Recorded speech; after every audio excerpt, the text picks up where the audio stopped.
So today is World Prematurity Day, and I thought I would come on and do a story time with you all about my birth story. So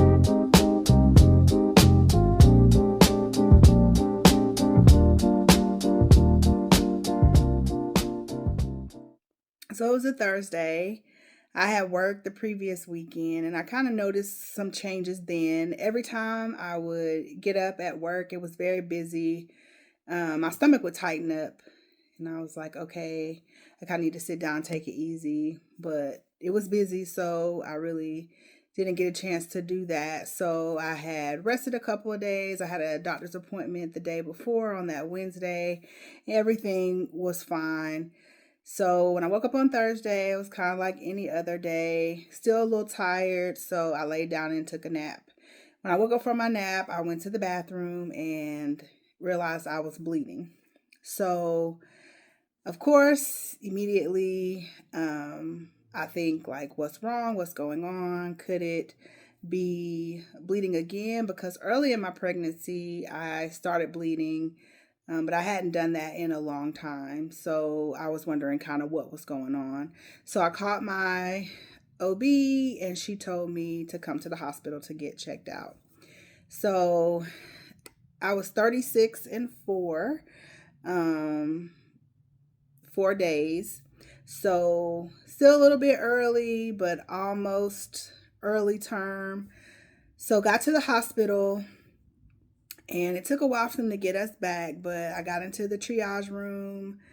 They hooked me up to the monitor, and the physician came in and said that Kaya's rate was dropping and that we were going to have to do a C-section. So immediately I kind of get scared, wondering if I did something wrong, feeling guilty a little bit about, oh, she's going to be coming early, and also very disappointed because I did not want a C-section. But I quickly had to say, get together. I want her to be safe. I want me to be safe. So this is what's happening. So immediately had to kind of accept what was going on and move forward. So they came in, they got me set up for the C-section, started my IV. And one of my colleagues, because another thing I didn't want to do is have a baby where I work, but that ended up being my circumstance as well. But I had an amazing OB who I said if I had to have a baby in the hospital, I told her that she was the one that I wanted to deliver my baby. So that all worked out. She was there. She always attended her own deliveries. I didn't want to go with a group or anything like that. So one of my colleagues came in that worked in the NICU, and she told me that she was going to come to my delivery. And so I immediately started crying because that made it even more real that she was coming today. But I was glad that, someone that I knew was going to be there in those first moments, that I knew was very capable of making sure that Kaya was safe. So eventually they wheeled me back to the OR, and it was time for the spinal, or the epidural, some people would know as, but a spinal is more so just something quick that, happens right before the surgery, not because you're not going to have labor, right? And it took them like 3 tries to get my spinal in, but we got through it, and Kaya was born. So at the hospital where I worked, if you were 35 weeks or greater, you could come to the floor with your mom on mother baby. So I was thinking, like, if everything goes well, she'll be with me, it'll be fine.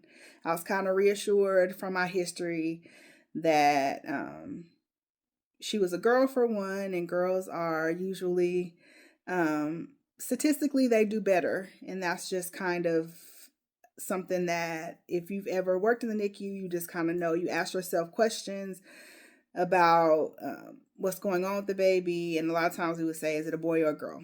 So she was a girl, so I knew that my chances of her coming to the floor with me were better.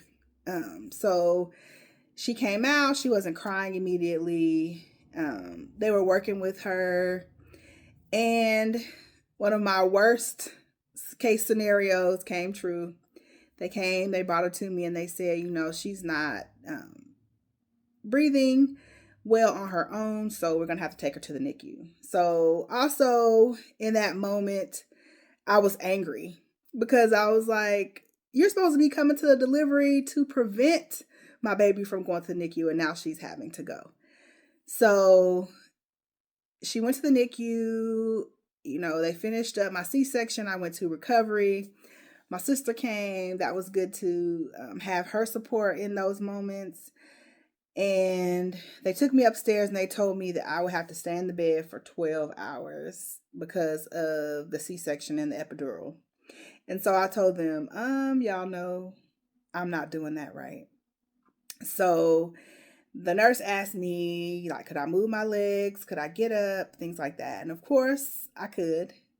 Anybody that knows me knows that when I'm determined to do something, I'm gonna make it happen. I didn't have any control over when my legs would start back working, but I kept trying until they were, and was like, okay, I think I can sit up. I think I can get in a wheelchair so I could go see my baby. So it is very surreal being wheeled into the NICU where you work every day, but now you're going to see your baby. And I guess some of the feelings that I would say I had was like, like, how did I end up here? Maybe a little bit of guilt and shame again, because you know what goes on in the NICU, like your baby's having to have an IV and they're having to draw blood and things like that. And you don't want your baby to be uncomfortable or in any pain. And so to be on the other side of that was, hard. It was scary. But I was also thankful that I was in a place where I kind of knew the people, which is kind of a catch-22 too. It's like you want your privacy during those times too. You don't really want a lot of people knowing what's going on, because there is a level of, I don't know why, but like, how did I get here? It's like you don't really want anyone to know that your baby's in the NICU. I mean, that was weird to me, but maybe some other moms kind of felt that too. So you're not alone if that is how you felt. So I go, I see her, and she has on respiratory support. She has IV fluids going. And, I was still kind of wondering, like, am I going to have to leave her here? Is she going to be able to turn around fast enough for me to be able to take her home? What if she has issues with blood sugars? What if she, like, her lungs didn't have enough time to develop to be able to breathe on her own in enough time for me to take her home? It's just all the things that I used to do for families now that I was in that position, and like really, really wanting to take my baby not only home, but just back to my room, because you don't have any control of what happens for the most part when your baby needs certain treatments and things like that. So I was wanting her to be with me, and she couldn't be in those moments. So this is why I always say it is important to take care of yourself first, and it's hard to do that in those moments, because there is no reason why I should have been up like that after having a C-section walking around. But I was, because I was so concerned about making sure that she was okay. So I was in the NICU as much as I could be in the first day or so. So the other thing that I started doing, because another thing that was really important for me was for her to only have breast milk. So I had to start pumping like right away. And I did. And so let's see, that night I went down there, and then I came back upstairs, try to get a little bit of rest before the next day. And then the next day I kind of felt up to it. So I walked down to NICU to see her. And during those times, it's very important to be able to do things like skin to skin. And even if your baby isn't breastfeeding, just kind of start introducing them to breastfeeding, if you know their condition or where they are in their journey in the NICU, allows that type of thing to happen. So by the next day, she was coming off of the respiratory support, so she was breathing without any type of she was on like high flow or CPAP. So she went from being on like bubble CPAP, which is like a lot of people are familiar with CPAP for like sleep apnea, but we also use it for babies um, to keep their lungs expanded. And so she stepped down to like high flow, which is kind of looks like what you would typically see with like oxygen on her face. And then when I went down there another time, all that was gone. So the only thing that she had to do was stay, off of the respiratory support and keep her blood sugars within an acceptable range off of IV fluids and to start eating. So that was the Friday. She spent all of Friday in the NICU. And so Saturday morning, they were saying like she was doing well. She was off IV fluids. I was taking my colostrum down to the NICU for them to feed her, and her blood sugars were stable. So they were saying they were going to be able to transfer her to the floor. So I was very relieved, very excited that she was doing well and that I would not have to leave her at the hospital, because I know that is not everybody's story. So, from a standpoint of spending months in the NICU, that was not my experience, but I definitely know what it's like to have those thoughts and that loss of control um, and just wanting to be with your baby in the beginning. Like you kind of feel like you're missing out on those first moments, because they're not with you in the room and you're not able to hold them right away. Because I didn't get to hold her until I went to the NICU that night for the first time. So, um, you know, because when you're in the surgery, they have your arm strapped down, and I can't remember if when they brought her over to me, they let me take the strap off for a second so that I could hold her. I just really don't remember. But the first memory that I have of holding her is when I was in the NICU with her. So, being a NICU mom, having a premature baby, is a very unique journey that no one can really understand unless they've been there. And I really, really feel for the moms who have babies that they have to leave in the NICU and go home. I don't know what that feels like, but I'm sure that is not a good situation.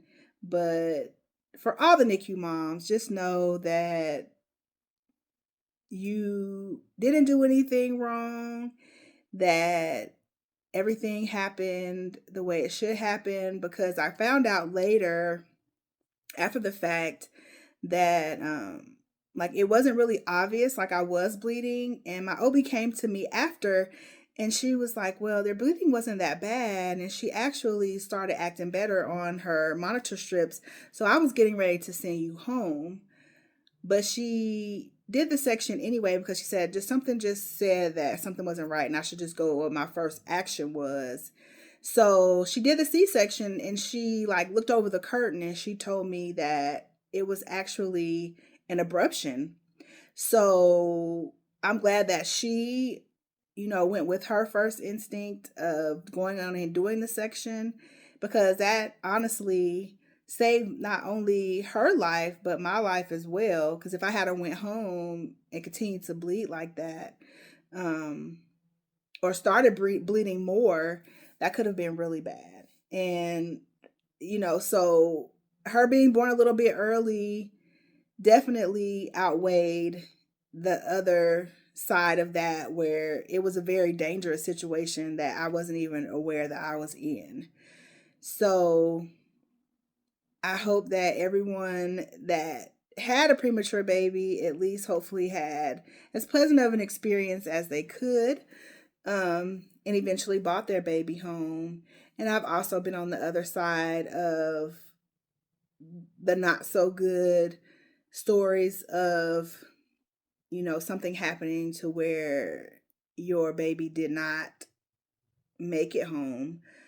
But when I worked in the NICU, even in those times, you just have to be thankful for the life that they did live, and the opportunity to be a mother to them for the amount of time that you were that they were here with us, and you will always be their mother.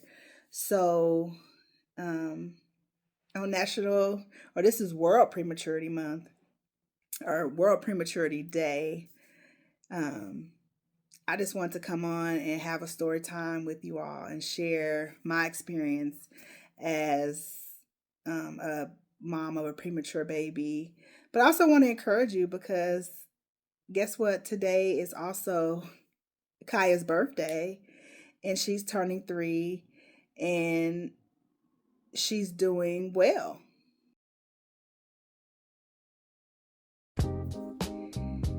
So maybe you have had a NICU journey, or maybe you're currently going through a NICU journey. I just want you to know that you're not alone. Feel free to leave a comment about what your NICU journey was like, or currently what you're going through in the NICU. Just know that I'm here to support you, and I thank you for listening. You can like and subscribe. And thank you for visiting Nurture Works, a place where safe sleep is simplified, and I simplified newborn care for parents because I want them to be nurtured and have the best outcome from the start.